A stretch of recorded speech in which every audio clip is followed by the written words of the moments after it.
જય સ્વામિનારાયણ તમામ હરિભક્તોને આજે આપણે ઉપનિષદ ગ્રંથની કથા સાંભળીશું. ભારત દેશ એ એવી પવિત્ર ભૂમિ છે જ્યાં તમામ ભગવાને અવતાર લીધા, મહાન ઋષિમુનિઓએ જન્મ લીધો. તે ઋષિમુનિઓએ ઉપનિષદ ગ્રંથની રચના કરી. તેમાં કઠોપનિષદ, મુંડક ઉપનિષદ અને પ્રશ્ન ઉપનિષદ જેવા ઉપનિષદો આવે છે. તેમાં આજે પ્રશ્ન ઉપનિષદ વિશે કથા સાંભળીશું. પ્રશ્ન ઉપનિષદમાં માણસની ઉત્પત્તિ કઈ રીતે થઈ, આત્મા અને પરમાત્માની વાતો આવે છે. આપણો આત્મા છે તે અજર છે, અમર છે, તેને કોઈ છેદી શકતું નથી, તેને કોઈ ભેદી શકતું નથી. તે વિશે કથા વાર્તાનો લાભ આપણને પૂજ્ય પ્રભુચરણદાસ સ્વામી આપશે. તો ચાલો પ્રભુચરણદાસ સ્વામીના મુખેથી આપણે કથા વાર્તાનો લાભ પ્રાપ્ત કરીએ.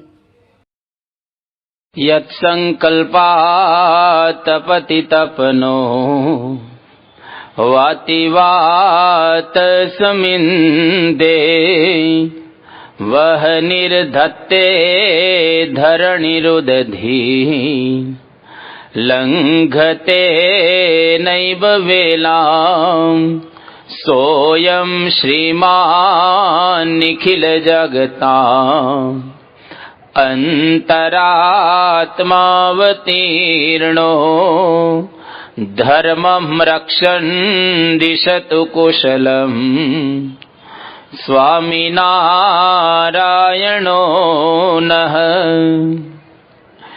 ભગવતે શ્રી સ્વામિનારાયણાય નમો નમઃ. શ્રી અક્ષર પુરુષોત્તમાભ્યામ નમો નમઃ. શ્રી ગુણાતીતાનંદ સ્વામી મહારાજાય નમો નમઃ. શ્રી ભગતજી મહારાજાય નમો નમઃ. શ્રી શાસ્ત્રીજી મહારાજાય નમો નમઃ. શ્રી યોગીજી મહારાજાય નમો નમઃ. શ્રી પ્રમુખ સ્વામી મહારાજાય નમો નમઃ.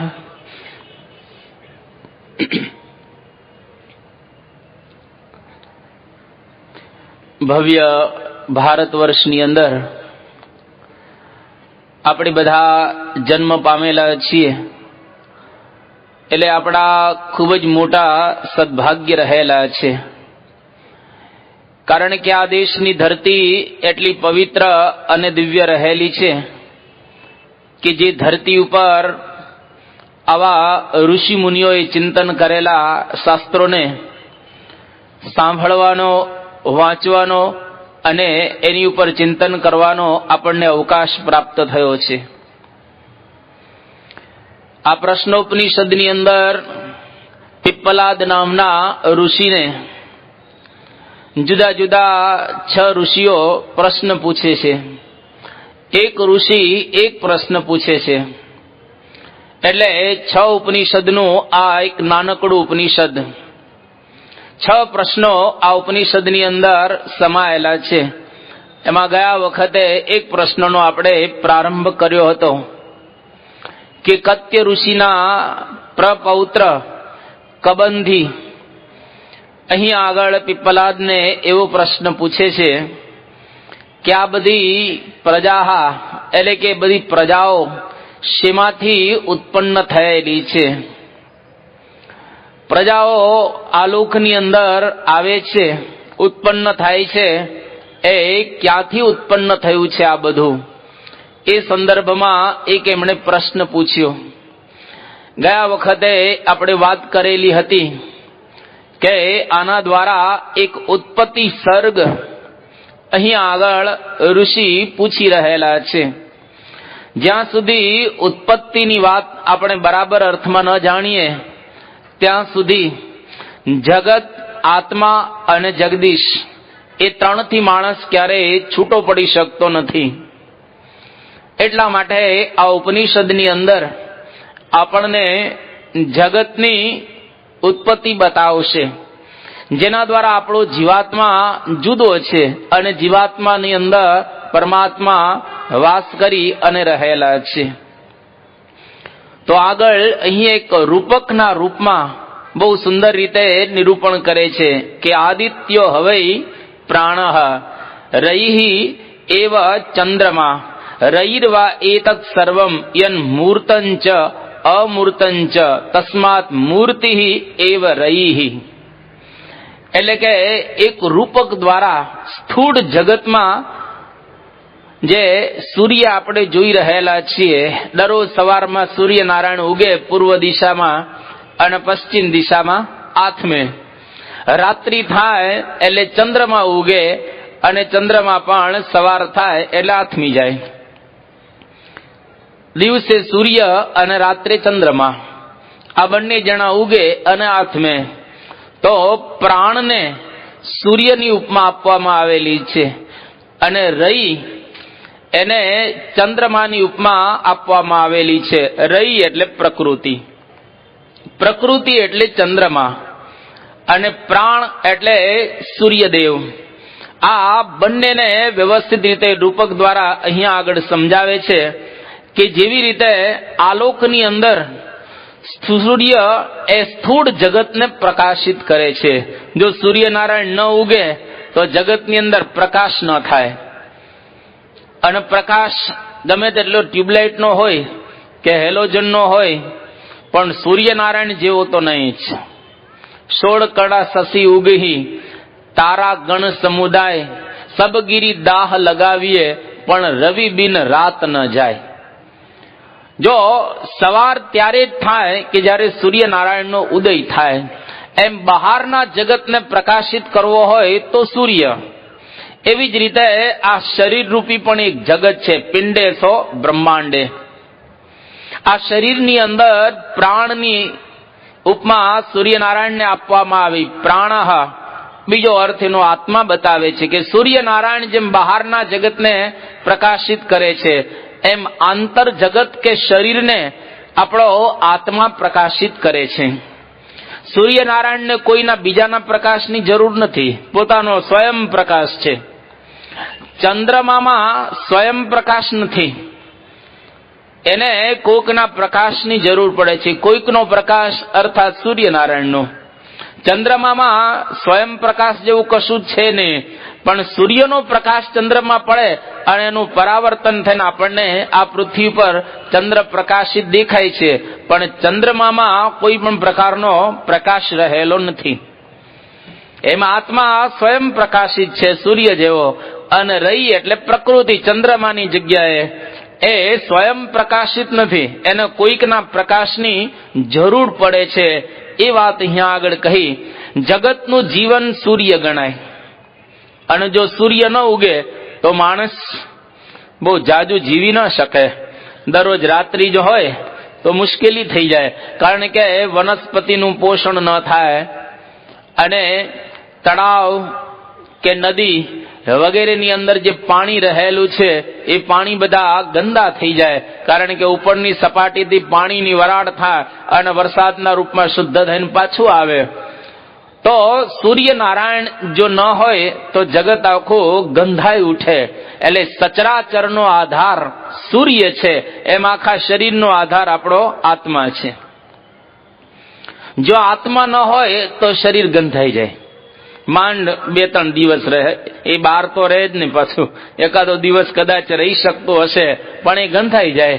બહાર શરીર બહુ જાજુ ન રહે, કારણ કે અંદર પ્રાણ કે આત્મા રહ્યો નથી. એમ જગત પણ સૂર્યનારાયણ વિના ગંધાઈ જાય છે. એટલે એ વાત અહીંયા આગળ કરેલી છે કે સૂર્યમાં એક દાહક શક્તિ છે. દરેકને બાળવાની શક્તિ સૂર્યનારાયણની અંદર રહેલી છે. એમ આપણો જે આત્મા છે, આત્માની અંદર પણ એક બાળવાની શક્તિ છે. કઈ શક્તિ અને શું બાળે છે આત્મા? તો કે આત્મા પાપ બાળે છે. આત્માની આજુબાજુ રહેલા પાપો, જન્મ જન્માંતરથી આપણે પાપી છીએ એવું આપણને પહેલેથી કહેવામાં આવ્યું છે. પાપ અર્થાત માયા. એ માયા રૂપી જે પાપ રહેલું છે એ આત્માનું જેને જ્ઞાન થાય એને માયાનું આવરણ સહેજે સહેજે ટળી જાય, એટલે એ પછી પાપ ન રહે. તો ચંદ્રમા એટલે પ્રકૃતિ, પ્રકૃતિ એટલે પાપ. એને પોતાનો સ્વયં કોઈ પ્રકાશ હોતો નથી. એટલે આના એક રૂપક દ્વારા આપણને સમજાવે છે કે આપણે ટૂંકમાં પ્રકૃતિથી જુદા છીએ. બસ સાર આટલો જ છે કે આપણે રહી નથી, પ્રકૃતિ નથી, પણ આપણે એ આત્મા રહ્યા છીએ. પણ એટલા ફિટ થઈ ગયા છીએ બરાબર રીતે. આપણું નામ, આપણું ગામ, આપણા માતા પિતા, આપણો દેશ, આપણી જાતિ, આપણી પાતિ અને આપણો ધંધો, દુકાન વગેરે એટલા બધા મિક્સ એની અંદર આપણે થઈ ગયેલા છીએ કે આપણને આત્માનું અનુસંધાન બહુ જ ઓછું રહે છે. એટલા માટે દરરોજ એકાદી વખત તો પાછા વળવું. દરેક સભામાં શીખવાડવામાં આવે છે કે થોડાક પાછા વળવું. કોક વખત લે તેરા જાબડા જેવું થશે કે હવે તું દરરોજ કહે છે તો લે આ તારો ધાબળો. પ્રસિદ્ધ પ્રસંગ છે એટલે વિસ્તાર ન કરતા, પણ એક વખત એવો આવશે કે આપણે શરીરથી જુદા થઈ જશું. જેમ તલવાર અને મ્યાન ખખડે, બંને જુદા ખખડે, એવી જ રીતે આત્મા અને શરીર જુદા ખખડે ત્યારે સમજવું કે આ ઉપનિષદનો મંત્ર આપણા જીવનની અંદર દ્રઢ થયો. એ ક્યારે ખખડે? એક વખત ગુણાતીતાનંદ સ્વામી રયાને બોલાવે છે, રયા ભગત. એ રયા અહીંયા કે આ કામ કરી નાખ. કે સ્વામી જી હા, તમારું કામ કરી નાખીશ. થોડી વાર થાય તો ગુણાતીતાનંદ સ્વામી પાછા રયાને બોલાવે, એ રયા અહીંયા આવ, આ કામ કરી નાખ. જી સ્વામી, આપનું કામ કરી નાખીશ. હવે દરરોજ આ રહ્યો ગુણાતીતાનંદ સ્વામીનું કામ કરે. એક વખત ગુણાતીતાનંદ સ્વામીએ રયાને બોલ્યા કે રયા અહીંયા આવ. તો રહ્યો કે કોણ રહ્યો સ્વામી? મારો હાથ રહ્યો, પગ રહ્યો, મારું માથું કોણ રહ્યો? હું તો આત્મા છું, હું તો બ્રહ્મ છું. ગુણાતીતાનંદ સ્વામી કે આત્મજ્ઞાન સાંભળીને તને બરાબર દ્રઢ થઈ ગયું લાગે છે, પણ સમયે બતાવીશું કોણ રહ્યો છે તે. એમ કહીને ગુણાતીતાનંદ સ્વામી પ્રસંગને ત્યારે તો ટાળ્યો. પણ થોડા સમય પછી એક શેરડીનું ગાડું આવ્યું અને ગુણાતીતાનંદ સ્વામી સારા સારા જે માદડિયા હતા શેરડીના, પોતાના ગાદી તળે દબાવી દીધા થોડાક. અને ગુણાતીતાનંદ સ્વામી જાતે જ બધાને શેરડી વેચવા માટે બેઠા. બધાને શેરડી આપી. અને એ વખતે રહ્યો ત્યાં હાજર હતો ને. અને રયાને ખબર પડી આવ્યો ત્યારે કે આજે ગુણાતીતાનંદ સ્વામી બધાને શેરડીનો પ્રસાદ આપ્યો છે અને મને જ સંભાળ્યો નહીં. એ વખતે ગુણાતીતાનંદ સ્વામી પાસે આવીને રહ્યો કહે છે કે સ્વામી, જયારે કામ કરાવવાનું હોય ત્યારે તમે મને કહો છો કે રયા અહીંયા આવ, આ કરી નાખ, રયા અહીંયા આવ, આ કરી નાખ. પણ શેરડીનું ગાડું આવ્યું ત્યારે કેમ તમે મને યાદ ન કર્યો? ત્યારે તમને કેમ રહ્યો યાદ ન આવ્યો? ત્યારે ગુણાતીતાનંદ સ્વામી બોલ્યા કે તું કહેતો હતો ને કે સ્વામી હું તો આત્મા છું, રહ્યો કોણ? આ બોલે છે ને એ જ રહ્યો બોલે છે. આજે બોલે છે અત્યારે એ રહ્યો બોલે છે. એમ કરીને પોતાની ગાદી ઊંચી કરી અને કહ્યું કે લે તારા ભાગના માદડિયા અહીં નીચે રાખ્યા છે. એમ કહી અને એને આપ્યા શેરડીના માદડિયા. તો વિષય જ્યારે આવે ત્યારે આપણે આત્મા છીએ કે દેહ છીએ એનો આપણને ખ્યાલ આવે. અત્યારે તો સભામાં તમે બેઠા છો અને હું વાત કરું છું એટલે આપણે બધા જ આત્મારૂપ થઈ ગયા છીએ અત્યારે. પણ આ સભા પૂરી થાય અને ધારો કે પ્રસાદ આજે આઈસ્ક્રીમ નો હોય અને છેલ્લે ખૂટી જાય તો હવે મુશ્કેલી. અમારા વખતે ખૂટી જાય છે, થોડો વધારે મંગાવવો જોઈએ ને, થોડો વધારે મંગાવવો જોઈએ. જો સમય આવે અને આપણે સ્થિરતા ને ધીરતા રાખીએ ત્યારે ખરેખર આત્મજ્ઞાન કેટલું થયેલું છે એ આપણને ખ્યાલ આવે.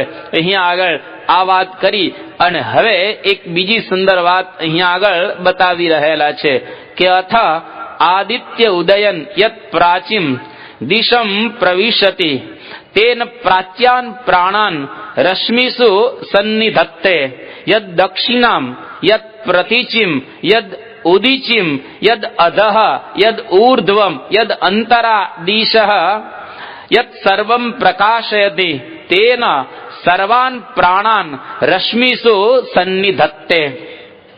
બહુ સુંદર આ મંત્રમાં આગળ કહે છે કે સૂર્યનારાયણ સંપૂર્ણ પ્રાણીઓના શરીરમાં જે જીવન શક્તિ છે તેની સાથે એનો સંબંધ રહેલો છે. સૂર્યનારાયણ જે દિશાની અંદર હોય એ દિશાને પ્રકાશ આપે. પૂર્વમાંથી આમ ઉગે એટલે એ બધી જ પ્રકાશ થાય, ઉપર આવે એટલે બધી જગ્યાએ પ્રકાશ થાય. આ એક રૂપક દ્વારા બતાવે છે કે સૂર્યનારાયણ જે દિશાની અંદર હોય તે દિશાની અંદર બધા જ પ્રાણીઓને સ્ફૂર્તિ આપે અને બધા જ પ્રાણીઓનો આ પ્રાણ રહેલો છે. એ પૂર્વમાં, પશ્ચિમમાં, ઉત્તરમાં, દક્ષિણમાં, ઉપર, નીચે, આજુબાજુ બધી દિશાઓ એના દ્વારા પ્રકાશિત થાય છે અને બધી દિશાની અંદર રહેલા પ્રાણીઓ એને એના દ્વારા ખૂબ આનંદ પ્રાપ્ત થાય છે. આ એક આદિત્ય એટલે કે સૂર્યનારાયણની આના દ્વારા સ્થિતિ બતાવી, સૂર્યનારાયણનો મહિમા બતાવ્યો અને એના દ્વારા એની સ્તુતિ અહીંયા આગળ કહે છે કે સ એષ વૈશ્વાનર વિશ્વરૂપ પ્રાણ અગ્નિ ઉદયતે તદ એતદ રૂચા અભ્યુક્તમ. કે સહ એષ સૂર્ય, આ સૂર્યનારાયણ જ્યારે ઉદય થાય છે ત્યારે એ ખરેખર વિશ્વરૂપ છે. આખા વિશ્વની અંદર એ પોતે છવાયેલા છે અને એ બધાના પ્રાણ છે. અને એ સૂર્યનારાયણના પ્રતિકરૂપ આપણા શરીરની અંદર જઠરાગ્નિ છે. જઠરની અંદર રહેલો અગ્નિ, જઠરાગ્નિ. હવે આ જઠરાગ્નિ છે એ દરરોજ બને છે. જઠરાગ્નિ બને છે શરીરની અંદર. ત્યાં કઈ ભડકો નથી હોતો, શરીરમાં કઈ ભડકો ન હોય, પણ એ જો જઠરાગ્નિ જેની મંદ પડી જાય એને પચતું બંધ થાય. પચતું બંધ થાય અને જેને પચતું બંધ થાય એટલે પછી રોગોનો પ્રારંભ થાય. કારણ કે પેટના રોગો દ્વારા શરીરની અંદર બીજા બધા રોગો છે એ ઉત્પન્ન થાય. એટલા માટે જેની પાચન શક્તિ તેજ હોય એને પ્રાયઃ ઓછા રોગ થતા હોય છે અને પાચન અગ્નિ જેની મંદ હોય એને પ્રાયઃ વધારે રોગો થતા હોય છે. એટલા માટે અહીંયા સૂર્યનારાયણની સ્તુતિ કરે છે કે બહાર જગતની અંદર એના પ્રકાશ દ્વારા બધાનું પોષણ થાય છે, એમ આપણા શરીરની અંદર અગ્નિ છે, જઠરાગ્નિ, એના દ્વારા શરીરનું આખું એક પોષણ થાય છે. આ એની સ્તુતિ બતાવવામાં આવેલી છે. 2 શ્લોક સ્તુતિના અહીંયા આગળ બતાવી અને એક નવા પ્રકરણનો અહીંયા આગળથી એ પ્રારંભ કરે છે કે વિશ્વરૂપમ હરિણમ જાત વેદસમ પરાયણમ જ્યોતિ એકમ તપંતમ સહસ્ર રશ્મિ શતધા વર્તમાન પ્રાણ પ્રજાનામ ઉદયતિ એષ સૂર્ય. હવે આટલી વાત કરી એને લઈ જવા છે છેક ભગવાન પાસે. સૂર્યનારાયણમાં રોકવા નથી, પણ કોઈક માધ્યમ દ્વારા ઘણી વખત તમે જોજો આકાશમાં ચંદ્રનારાયણ ઉગ્યા હોય અને રાત્રે તમને કોઈ કહે કે ચંદ્ર ક્યાં છે, તમારા ઘરની આંગણામાં એકાદો કોઈ આંબો હોય, વૃક્ષ હોય, અહીં તો મુશ્કેલી, પણ ગામડામાં હોય છે ફળીમાં કંઈક ને કંઈક વાવેલું. એટલે આપણે કહીએ કે જો આ ઝાડની ડાળી ઉપર જોતું ત્યાં ચંદ્રનારાયણ છે, તો ઝાડની ડાળી ઉપર છે ત્યાં. હવે ત્યાંથી તો 3 લાખ કિલોમીટર દૂર છે, અહીંથી 3 લાખ કિલોમીટર ચંદ્રમા દૂર રહેલો છે, પણ આપણે કહીએ ઝાડની ડાળી ઉપર છે. ઝાડની ડાળી તો અહીંયા આગળ છે, પણ ત્યાં તમે જુઓ એટલે દૂર રહેલો ચંદ્રમા તમને દેખાય. આ તો ખાલી એક તમને નિશાની બતાવવામાં આવેલી છે. એટલે સૂર્યનો મહિમા અહીંયા આગળ કહે છે, એના દ્વારા આગળની વાત અહીં બતાવવા માંગે છે કે આ સૂર્યનારાયણ કેવા છે. વિશ્વરૂપમ, સર્વરૂપી છે, એટલે કે બધા જ રૂપોને એ ધારણ કરે છે. હરિણમ, રોગ હરનાર છે. એટલે ડોક્ટરો એવું બતાવે કે સવારના સૂર્યનો પ્રકાશ લેવો, વિટામિન ડી મળે. એમાં સવારમાં અડધો કલાક, પછી વધારની ચામડી બાળી નાખે, વધારે પાછા લો ચામડી બાળી નાખે. એટલે સવારમાં સૂર્યનારાયણના કિરણો નીકળતા હોય. અત્યારે પ્રમુખ સ્વામી મહારાજ હવે તો આખો દી રૂમમાં જ હોય ને, આ સવારથી માંડીને રૂમમાં જ હોય. તો ડોક્ટરે એમને સલાહ આપી છે કે તમારે દરરોજ થોડોક સૂર્યનારાયણનો પ્રકાશ લેવો. હવે ત્યાં ક્યાં રૂમમાં પ્રકાશ લઈ આવો, ત્યાં આગળ સૂર્યનારાયણનો પ્રકાશ ક્યાં લઈ આવો? તો હવે જેટલા સંત આશ્રમો રહેલા છે એમાં જે બાપાની રૂમ જ્યાં શક્ય હોય ત્યાં, બધે પાછું શક્ય ન થાય, આપણા સુરતમાં શક્ય છે. એટલે એ સવારમાં સૂર્યનારાયણ ઉગે અને બાપાની રૂમની બાજુમાં એક નાનકડી રૂમ બનાવીશ. બાપા ત્યાં આગળ બેસે સવારમાં, અને બધા મુલાકાતીઓ મળનારા બાપા સવારમાં ઠાકોરજી પણ ત્યાં જ જમાડે, અને ત્યાં બરાબર સૂર્યનો પ્રકાશ પડે છે એટલે અડધો પોણો કલાક બાપા સૂર્યના પ્રકાશમાં રહે, વિટામિન ડી મળે એટલે. તો આ સૂર્યનારાયણ છે કેવા છે તો કે રોગ હરનાર, જાત વેદસમ, સર્વને જ્ઞાન આપનાર છે. સૂર્યનો પ્રકાશ ન થાય જ્ઞાન ક્યાંથી મળે? એટલે એ સર્વને જ્ઞાન આપનારા છે. પરાયણમ અર્થાત પરમ ગતિ છે, શ્રેષ્ઠ ગતિ છે, આગળ એ સમજાવશે. તપંતમ, સર્વને તપાવનાર છે. એ તો આપણને અનુભવ થાય છે. અત્યારે 39 ડિગ્રી છે, દિવસમાં 39 ડિગ્રી હવે અત્યારે આપણને અનુભવાય છે. અને આપણે ત્યાં તો ઓછો આ તડકો પડે છે, પણ અમદાવાદની અંદર કે કચ્છ ભુજની અંદર કે આ મિડલ ઇસ્ટની અંદર ભયંકર ત્યાં આગળ ગરમી ઘણી વખત 50 મિડલ ઇસ્ટની અંદર પહોંચે છે ત્યાં.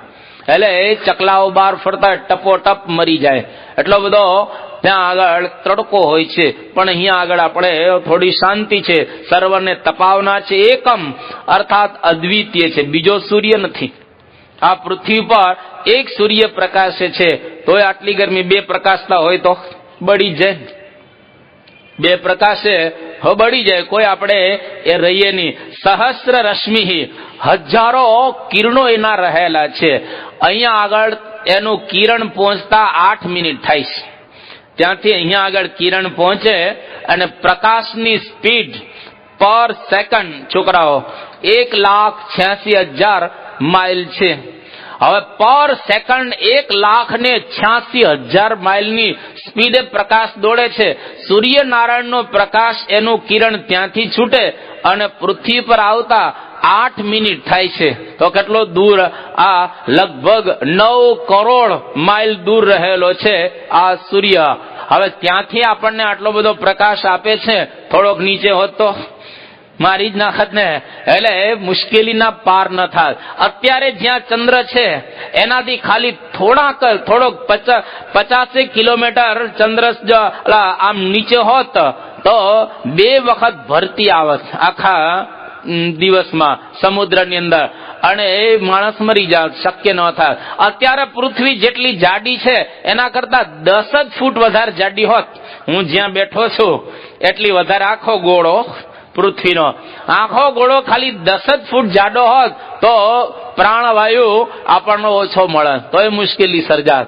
આ કુદરતે બધું બનાવ્યું છે, એકદમ પરફેક્ટ બનાવ્યું છે, એમાં કોઈ ભૂલ કાઢી શકે એવું નથી. એટલા માટે આ હજારો કિરણો વાળો સૂર્ય છે. શતધા વર્તમાન, હજારો સેંકડો પ્રકારે એ રહેલો છે. પ્રજાનામ પ્રાણ, મનુષ્ય માત્રનો એ પ્રાણ છે. એ સહ સૂર્ય ઉદયતી, આવો આ સૂર્ય ઉગે છે. આટલી વાત કરી અને એના દ્વારા એક એવું બતાવે છે કે પ્રાણ અને રઈ એટલે કે પ્રાણ એટલે આત્મા, રઈ એટલે પ્રકૃતિ. આત્મા અને પ્રકૃતિ બે જોડાય એના દ્વારા આખી આ જગતની ઉત્પત્તિ થાય છે. ઉત્પત્તિ સર્ગ ટૂંકમાં આપણને બતાવ્યો, પણ આપણે બધા જ ઉત્પત્તિ સર્ગને ખૂબ સારી રીતે જાણીએ છીએ. અક્ષરધામ દિવ્ય ધામ છે, જે ધામની અંદર લોયાના 14મા વચનામૃત પ્રમાણે ભગવાન સ્વામિનારાયણ એક સિંહાસન ઉપર ત્યાં અક્ષરધામમાં બેઠેલા છે. આ સિંહાસનની આગળ, સિંહાસનની બાજુમાં, આ બાજુ પાછળ અનંત કરોડો મુક્તો બેઠેલા છે. કેટલા મુક્તો છે એની કોઈ ગણના નથી. પણ અક્ષરધામમાં આશ્ચર્યની વાત તો એ છે કે આગળના મુક્તોને મહારાજના જેવા દર્શન થાય નજીકથી, એવા સાઈડના મુક્તો નહીં થાય, એવા આ સાઈડના મુક્તો નહીં થાય. પાછળના મુક્તોને એવું ન લાગે કે મહારાજ અમને પીઠ આપીને બેઠેલા છે. દરેક મુક્તોને એવી એક અનુભૂતિ થાય કે મહારાજ મારી સન્મુખ છે.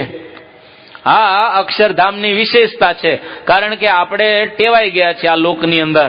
આપણી આંખ સામે જ જોઈ શકે, પાછળ ન જોઈ શકે. સાઈડમાં બહુ એટલું બધું આમ ફરવું પડે આપણે તો આપણને